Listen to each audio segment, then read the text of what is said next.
G ಯೋಜನೆಯನ್ನ ವಿರೋಧಿಸಿ Congress protest ಮಾಡಲಿಕ್ಕೆ ಇದೀಗ ಸಿದ್ಧ ಆಗಿದೆ. ಕೇಂದ್ರ ಸರ್ಕಾರದ ವಿರುದ್ಧ ಕಾಂಗ್ರೆಸ್ ಸಮರ ಸಾರಿದೆ.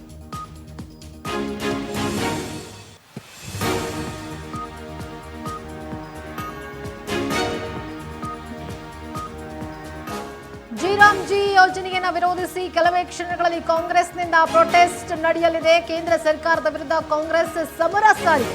ಇವತ್ತು ಕಾಂಗ್ರೆಸ್ನಿಂದ ಲೋಕಭವನ ಚಲೋ ಕೂಡ ಇರುವಂತದ್ದು. ರಾಜಭವನಕ್ಕೆ ಮುತ್ತಿಗೆ ಹಾಕಲಿದೆ ಕಾಂಗ್ರೆಸ್. ಇದಕ್ಕೂ ಮುನ್ನ ಫ್ರೀಡಂ ಪಾರ್ಕ್ನಲ್ಲಿ ಪ್ರೊಟೆಸ್ಟ್ ನಡೆಯಲಿದೆ. ಸಿಎಂ ಡಿಸಿಎಂ ನೇತೃತ್ವದಲ್ಲಿ ಬೃಹತ್ ಪ್ರತಿಭಟನೆ ನಡೆಯಲಿದ್ದು ಪ್ರೊಟೆಸ್ಟ್ನಲ್ಲಿ ರಣದೀಪ್ ಸುರ್ಜೇವಾಲಾ ಭಾಗಿಯಾಗಲಿದ್ದಾರೆ.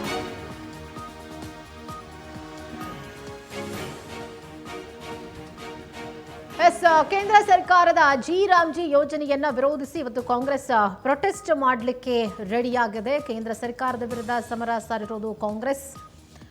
ಈ ಒಂದು ಪ್ರೊಟೆಸ್ಟ್ನಲ್ಲಿ ರಣದೀಪ್ ಸುರ್ಜೇವಾಲಾ ಅವರು ಕೂಡ ಭಾಗಿಯಾಗ್ತಿದ್ದಾರೆ.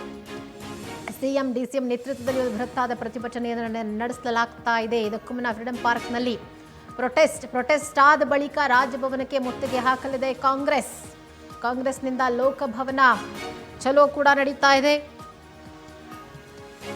ರಾಜಭವನಕ್ಕೆ ಕಾಂಗ್ರೆಸ್ ಇವತ್ತು ಮುತ್ತಿಗೆ ಹಾಕುವಂತಹ ಒಂದು ಪ್ರಯತ್ನ ಮಾಡಲಿದ್ದಾರೆ. ಅದರ ಜೊತೆಗೆ ಫ್ರೀಡಂ ಪಾರ್ಕ್ನಲ್ಲಿ ಪ್ರೊಟೆಸ್ಟ್ ಕೂಡ ನಡೆಯಲಿದೆ. ಮನ್ರೇಗಾ ಯೋಜನೆ ಹೆಸರು ಬದಲಾವಣೆಯ ವಿರುದ್ಧ ಕಾಂಗ್ರೆಸ್ ಸಿಡಿದೆದ್ದಿದೆ. ಕೇಂದ್ರ ಸರ್ಕಾರದ ನಿರ್ಧಾರವನ್ನು ಖಂಡಿಸ್ತಾ ಇದೆ.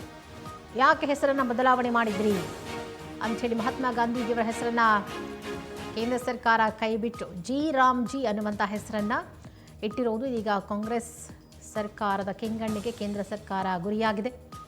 ಹಾಗಾಗಿ ಹೆಸರು ಬದಲಾವಣೆಯನ್ನ ವಿರೋಧಿಸಿ ಇವತ್ತು ಕಾಂಗ್ರೆಸ್ನಿಂದ ಪ್ರೊಟೆಸ್ಟ್ ನಡೀತಾ ಇರೋದು.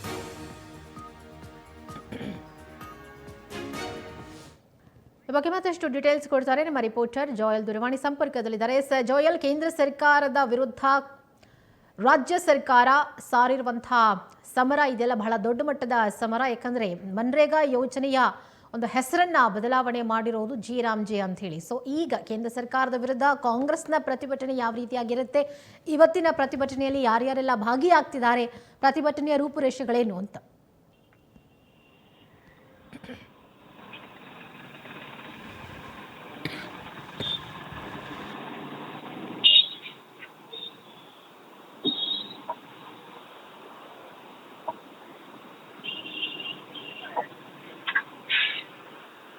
ಭಾಗಿಯಾಗಲಿದ್ದಾರೆ ಜೋಯಲ್.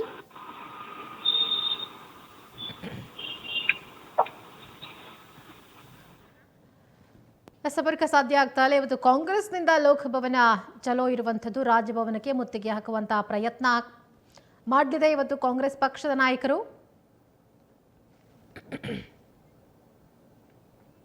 ಸಿಎಂ ಡಿಸಿಎಂ ನೇತೃತ್ವದಲ್ಲಿ ಇವತ್ತು ಬೃಹತ್ ಪ್ರತಿಭಟನೆ ನಡೀತಾ ಇರೋದು. ಈ ಬಗ್ಗೆ ಮತ್ತಷ್ಟು ಡೀಟೇಲ್ಸ್ ಕೊಡ್ತಾರೆ ನಮ್ಮ ರಿಪೋರ್ಟರ್ ಜೋಯಲ್ ದೂರವಾಣಿ ಸಂಪರ್ಕದಲ್ಲಿದ್ದಾರೆ. ಜೋಯಲ್, ರಾಜ್ಯ ಸರ್ಕಾರದ ಒಂದು ಪ್ರತಿಭಟನೆ ಏನಿದೆ ಕೇಂದ್ರ ಸರ್ಕಾರದ ವಿರುದ್ಧ ಬಹಳ ದೊಡ್ಡ ಮಟ್ಟದ ಒಂದು ಪ್ರತಿಭಟನೆ ಮಾಡಬೇಕು ಅಂತ ಹೇಳಿ ನಿರ್ಧಾರ ಮಾಡಿದೆ ಕಾಂಗ್ರೆಸ್ ನಾಯಕರು ಹಾಗೆ ಪಕ್ಷ. ಇವತ್ತಿನ ಪ್ರತಿಭಟನೆಯಲ್ಲಿ ಯಾರೆಲ್ಲ ಭಾಗಿಯಾಗ್ತಿದ್ದಾರೆ, ಪ್ರತಿಭಟನೆಯ ಕಿಚ್ಚು ಯಾವ ರೀತಿಯಾಗಿ ಇರುತ್ತೆ ಅಂತ?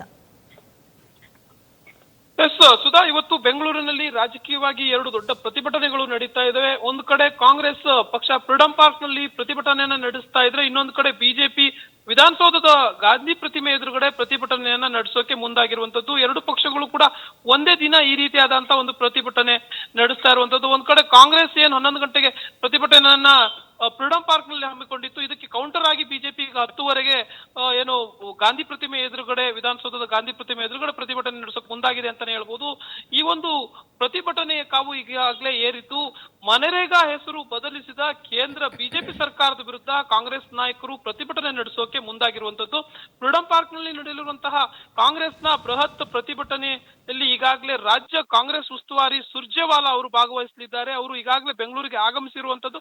ಮುಖ್ಯಮಂತ್ರಿ ಸಿದ್ದರಾಮಯ್ಯ ಮತ್ತು ಉಪಮುಖ್ಯಮಂತ್ರಿ ಆಗಿರುವಂತಹ ಡಿ.ಕೆ. ಶಿವಕುಮಾರ್ ನೇತೃತ್ವದಲ್ಲಿ ಈ ಒಂದು ಪ್ರತಿಭಟನೆ ನಡೀತಾ ಇದೆ. ಆ ನಿಟ್ಟಿನಲ್ಲಿ ಕೇಂದ್ರ ಬಿಜೆಪಿ ಸರ್ಕಾರವು ಮಹಾತ್ಮ ಗಾಂಧಿಯ ಹೆಸರನ್ನ ಮನರೇಗಾ ಯೋಜನೆಯನ್ನ ಬದಲಿಸಿರುವುದಕ್ಕೆ ವಿರೋಧವಾಗಿ ಈ ಒಂದು ಪ್ರತಿಭಟನೆಯನ್ನ ಈಗಾಗಲೇ ಆಯೋಜನೆಯನ್ನ ಮಾಡಲಾಗಿದೆ.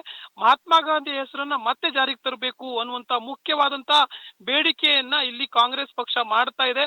ನಿನ್ನೆ ಈ ವಿಚಾರವಾಗಿ ಕೂಡ DCM DK ಶಿವಕುಮಾರ್ ಅವರು ನಾಳೆ ಯಾವ ರೀತಿಯಾಗಿ ಪ್ರತಿಭಟನೆ ನಡೆಯುತ್ತೆ ಅನ್ನೋದ್ರ ಬಗ್ಗೆ ಹೇಳಿದ್ರು. ಫ್ರೀಡಂ ಪಾರ್ಕ್ ನಿಂದ ನಾವು ರಾಜಭವನ ಚಲೋ ಅನ್ನುವಂತ ಇದು ಚಲೋ ಅನ್ನುವಂಥದ್ದನ್ನ ಹಮ್ಮಿಕೊಂಡಿದ್ದೇವೆ. ಬಿಜೆಪಿ ಕಚೇರಿಗೆ ಹೋಗುವಂತ ನಿರ್ಧಾರವನ್ನ ಮಾಡಿದ್ವಿ, ಆದ್ರೆ ಅದನ್ನ ಕೈ ಬಿಟ್ಟಿದ್ದೇವೆ. ನಾಳೆ ನಮ್ಮ ಎಲ್ಲಾ ಶಾಸಕರು, ಸಂಸದರು ಮತ್ತೆ ಪಕ್ಷದ ನಾಯಕರು ಭಾಗಿಯಾಗ್ತಾರೆ ಅಂತ ಹೇಳಿದರೆ, ಆ ನಿಟ್ಟಿನಲ್ಲಿ ನೋಡೋದಾದ್ರೆ ಕೇಂದ್ರದ ವಿರುದ್ಧವಾಗಿ ಧ್ವನಿ ಎತ್ತೋಕ್ಕಾಗಿ ರಾಜ್ಯ ಕಾಂಗ್ರೆಸ್ ಈಗಾಗಲೇ ಸನ್ನದ್ಧವಾಗಿರುವಂತದ್ದು. ಆ ನಿಟ್ಟಿನಲ್ಲಿ DK ಶಿವಕುಮಾರ್ ಅವರೇ ತಿಳಿಸಿರುವಂತೆ ಸ್ವತಃ DK ಶಿವಕುಮಾರ್, CM ಸಿದ್ದರಾಮಯ್ಯ, ಹಾಗೆ ರಾಜ್ಯ ಕಾಂಗ್ರೆಸ್ ಉಸ್ತುವಾರಿ ಸುರ್ಜೇವಾಲಾ, ಹಾಗೇನೆ ಇತರ ಸಂಸದರು, ಶಾಸಕರು, ಸಚಿವರು ಮತ್ತೆ ಮಾಜಿ ಶಾಸಕರು, ಸಚಿವರುಗಳು ಎಲ್ಲರೂ ಕೂಡ ಭಾಗಿಯಾಗ್ತಾರೆ. Sudha. Okay Joel, thank you ನಿಮ್ಮೆಲ್ಲ ಡೀಟೇಲ್ಸ್ಗಾಗಿ.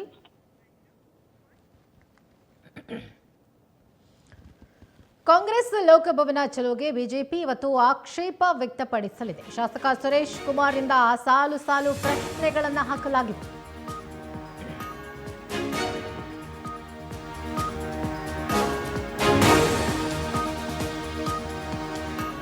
ಶಾಸಕ ಸುರೇಶ್ ಕುಮಾರ್ರಿಂದ ಸಾಲು ಸಾಲು ಪ್ರಶ್ನೆ. ರಾಜ್ಯಪಾಲರ ಭಾಷಣದ ಕುರಿತು ಚರ್ಚೆ ಮಾಡಬೇಕು, ಆದ್ರೆ ಆಡಳಿತ ಪಕ್ಷವೇ ಪ್ರತಿಭಟನೆಯನ್ನ ಮಾಡ್ತಾ ಇದೆ.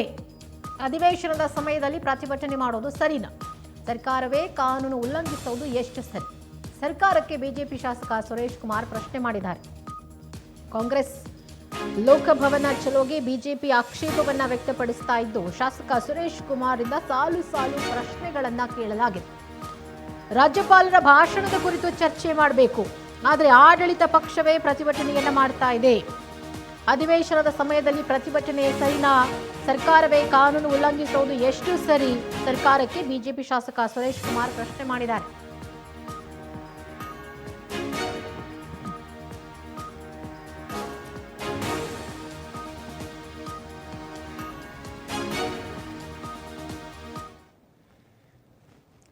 ಇನ್ನು ರಾಜ್ಯ ಸರ್ಕಾರದ ವೈಫಲ್ಯದ ವಿರುದ್ಧ ಜಂಟಿಯಾಗಿ ಇವತ್ತು ಪ್ರತಿಭಟನೆಯನ್ನು ನಡೆಸಲಾಗ್ತಾ ಇದೆ. ಸದನದ ಒಳಗೆ ಹೊರಗೆ ಕಮಲ ಮತ್ತು ದಳದ ನಾಯಕರು ಹೋರಾಟವನ್ನು ಮಾಡಲಿದ್ದಾರೆ.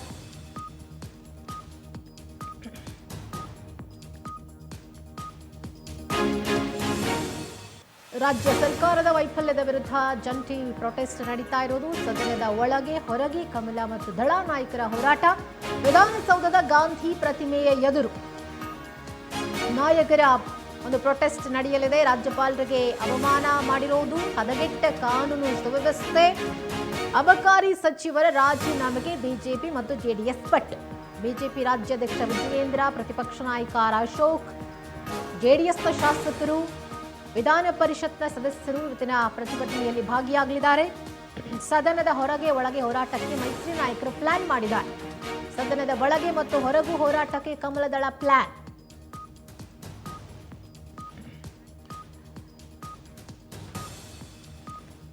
ಇವತ್ತು ಜಂಟಿಯಾಗಿ ಬಿಜೆಪಿ ಮತ್ತು ಜೆಡಿಎಸ್ ಜಂಟಿಯಾಗಿ ಪ್ರತಿಭಟನೆ ಮಾಡಲಿಕ್ಕೆ ಸಿದ್ಧರಾಗಿದ್ದಾರೆ.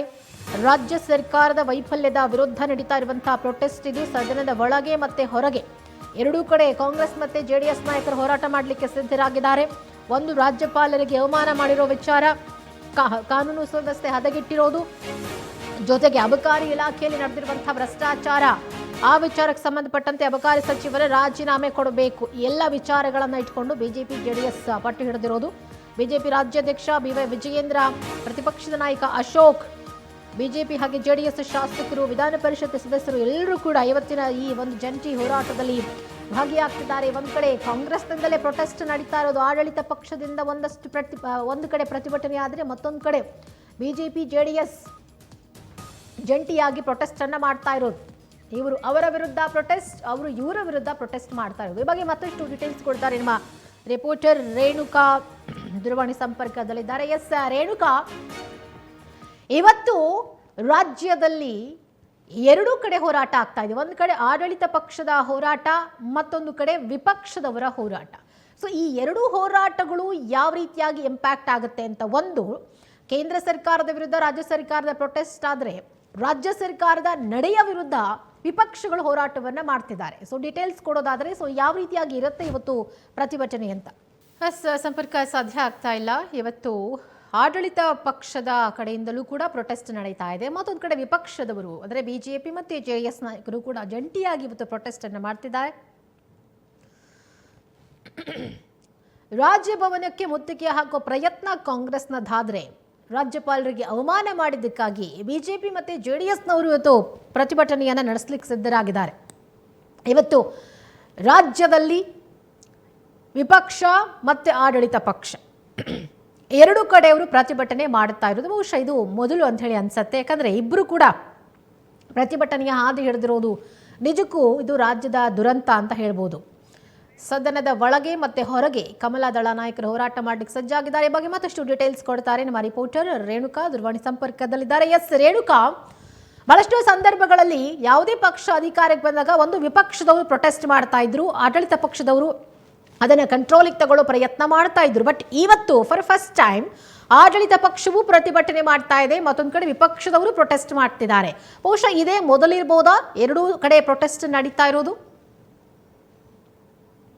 ಯಾಕೆಂತಂದ್ರೆ ಸರ್ಕಾರದ ವಿರುದ್ಧ ಇದೀಗ ವಿಪಕ್ಷ ನಾಯಕರುಗಳು ಕೂಡ ಎರಡು ಪ್ರಮುಖ ಕಾರಣಗಳಿಟ್ಕೊಂಡು ಪ್ರತಿಭಟನೆಗೆ ಮುಂದಾಗಿರುವಂತದ್ದು. ಅದೇ ರೀತಿಯಾಗಿಯೂ ಕೂಡ ಕೇಂದ್ರ ಸರ್ಕಾರದ ವಿರುದ್ಧ ಒಂದು ಅಸ್ತ್ರವನ್ನು ಇಟ್ಕೊಂಡು ಕಾಂಗ್ರೆಸ್ ಅವರು ಕೂಡ ಸದ್ಯ ಪ್ರತಿಭಟನೆಗೂ ಕೂಡ ಮುಂದಾಗಿರುವಂತದ್ದು. ಪ್ರಮುಖವಾಗಿ ಜಂಟಿ ಅಧಿವೇಶನದ ರಾಜ್ಯಪಾಲರ ಭಾಷಣದಿಂದ ಏನೆಲ್ಲ ಘಟನೆ ಆಯಿತು ಅದಕ್ಕೆ ಸಂಬಂಧಪಟ್ಟಂತೆ ಒಂದಿಷ್ಟು ಕಾಂಗ್ರೆಸ್ನ ಶಾಸಕರು ಮತ್ತೆ ಪರಿಷತ್ ಸದಸ್ಯರು ಕೂಡ ರಾಜ್ಯಪಾಲರಿಗೆ ಅವಮಾನ ಮಾಡಲಾಗಿದೆ, ಅವ್ರಿಗೆ ಬೆದರಿಕೆಯನ್ನು ಕೂಡ ಹಾಕಲಾಗಿದೆ. ಸದನದ ಒಳಗಡೆನೆ ಈ ರೀತಿಯಾದಂತಹ ರಾಜ್ಯಪಾಲರ ಮುಂದೆ ಗೂಂಡಾಗಿರಿ ವರ್ತನೆ ಮಾಡಿರುವಂತದ್ದು ಖಂಡನೀಯ. ಇದು ಸಂವಿಧಾನಕ್ಕೆ ಅವಮಾನ ಅಂತ ಹೇಳಿ ಕೂಡ ಈಗಾಗಲೇ ಬಿಜೆಪಿ ನಾಯಕರು ಸಾಕಷ್ಟು ಆಕ್ರೋಶವನ್ನು ಕೂಡ ವ್ಯಕ್ತಪಡಿಸಿದ್ರು. ಅದರ ಒಂದು ಮುಂದುವರಿದ ಭಾಗವಾಗಿ ಹಿಂದೂ ವಿಧಾನಸೌಧದ ಗಾಂಧಿ ಪ್ರತಿಮೆ ಎದುರು ಬೃಹತ್ ಪ್ರತಿಭಟನೆಯನ್ನು ಕೂಡ ಹಮ್ಮಿಕೊಂಡಿರುವಂತದ್ದು. ಈ ಒಂದು ಪ್ರತಿಭಟನೆಯಲ್ಲಿ ಜೆಡಿಎಸ್ ಮತ್ತು ಬಿಜೆಪಿಯ ಎರಡೂ ನಾಯಕರುಗಳು ಕೂಡ ಭಾಗಿಯಾಗ್ತಾರೆ ಸರ್ಕಾರದ ವಿರುದ್ಧ ಸಮರವನ್ನು ಸಾರಲಿಕ್ಕೆ. ಜೊತೆಗೆ ಯಾರೆಲ್ಲ ಬಿ.ಕೆ. ಹರಿಪ್ರಸಾದ್ ಮತ್ತೆ ಶಾಸಕರಾದಂತಹ ಪ್ರದೀಪ್ ಈಶ್ವರ್ ಅವರನ್ನು ಕೂಡ ಕೂಡಲೇ ಅಮಾನತು ಮಾಡಬೇಕು ಅಂತ ಹೇಳಿ ಕೂಡ ಈ ಒಂದು ಪ್ರತಿಭಟನೆಯಲ್ಲಿ ಕೂಡ ಒತ್ತಾಯ ಮಾಡಲಾಗುತ್ತೆ.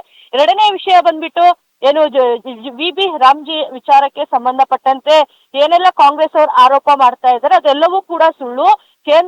ಕೇಂದ್ರ ಸರ್ಕಾರ ತೆಗೆದುಕೊಂಡು ಬಂದಂತಹ ಈ ನಿರ್ಣಯ ಜನರಿಗೆ ಸಾಕಷ್ಟು ಅನುಕೂಲ ಆಗಲಿದೆ ಅಂತಕ್ಕಂಥ ವಿಚಾರವನ್ನು ಮುಂದಿಟ್ಕೊಂಡು ಕೂಡ ಈ ಒಂದು ಪ್ರತಿಭಟನೆಯನ್ನು ಕೂಡ ಮಾಡ್ತಾ ಇರುವಂತದ್ದು. ಜೊತೆಗೆ ಕಾಂಗ್ರೆಸ್ ಸರ್ಕಾರವು ಕೂಡ ಈ ಒಂದು ಕೇಂದ್ರ ಬದಲಾವಣೆ ಮಾಡಿದಂತಹ ಯೋಜನೆಯನ್ನು ಕೂಡ ಸದನದಲ್ಲಿ ಖಂಡನಾ ನಿರ್ಣಯವನ್ನು ಕೂಡ ತೆಗೆದುಕೊಳ್ಬೇಕು ಅಂತ ಹೇಳಿ ಮುಂದಾಗಿರುವಂತದ್ದು. ಇದನ್ನು ಕೂಡ ವಿರೋಧಿಸಿ ಇಂದು ಬಿಜೆಪಿಯವರು ಕೂಡ ಪ್ರತಿಭಟನೆ ಮಾಡ್ತಾ ಇರುವಂತದ್ದು. ಸದನದ ಒಳಗಡೆ ಮತ್ತೆ ಹೊರಗಡೆ ಕೂಡ ಈ ಒಂದು ಖಂಡನಾ ನಿರ್ಧಾರವನ್ನು ನಾವು ವಿರೋಧ ಮಾಡಬೇಕು ಅನ್ನೋ ಒಂದು ನಿಟ್ಟಿನಲ್ಲೂ ಕೂಡ ಪ್ರತಿಭಟನೆ ಮಾಡ್ತಾ ಇರುವಂತದ್ದು. ಜೊತೆಗೆ ಕಾಂಗ್ರೆಸ್ ಸರ್ಕಾರವೂ ಕೂಡ ಈ ಒಂದು ಖಂಡನಾ ನಿರ್ಣಯವನ್ನು ಸದನದೊಳಗೆ ತೆಗೆದುಕೊಳ್ಬೇಕು. ಅದಕ್ಕೂ ಹೊರತಾಗಿ ರಾಜ್ಯಪಾಲರ ಒಂದು ವರ್ತನೆಯನ್ನು ಕೂಡ ಖಂಡಿಸಿ ಸರ್ಕಾರವು ಕೂಡ ಬೃಹತ್ ಹೋರಾಟವನ್ನು ಕೂಡ ಮುಂದುವರಿಸಿಕೊಂಡಿರುವಂತದ್ದು. ಇಬ್ಬರ ಮಧ್ಯೆ ಜಟಾಪಟಿಯಲ್ಲಿ ಯಾರಿಗೆ ಗೆಲುವಾಗುತ್ತೆ, ಯಾರ ಒಂದು ಕಾಂಗ್ರೆಸ್ ಏನು ಆಯೋಜನೆ ಮಾಡಿರ್ತಕ್ಕಂಥ ಈ ಒಂದು ವಿಶೇಷ ಅಧಿವೇಶನ ಫಲಿಸುತ್ತಾ ಅಥವಾ ಕಾಂಗ್ರೆಸ್ಗೆ ಸೆಡ್ಡು ಹೊಡೆಯುವಂತಹ ಪ್ರಯತ್ನ ಬಿಜೆಪಿ ಅವರು ಮಾಡ್ತಾರೆ ಅಂತಕ್ಕಂಥ ವಿಷಯವೇ ಸದ್ಯದ ಕುತೂಹಲ. ಓಕೆ, ಥ್ಯಾಂಕ್ ಯು ನಿಮ್ಮೆಲ್ಲ ಡೀಟೇಲ್ಸ್ಗಾಗಿ ರೇಣುಕಾ.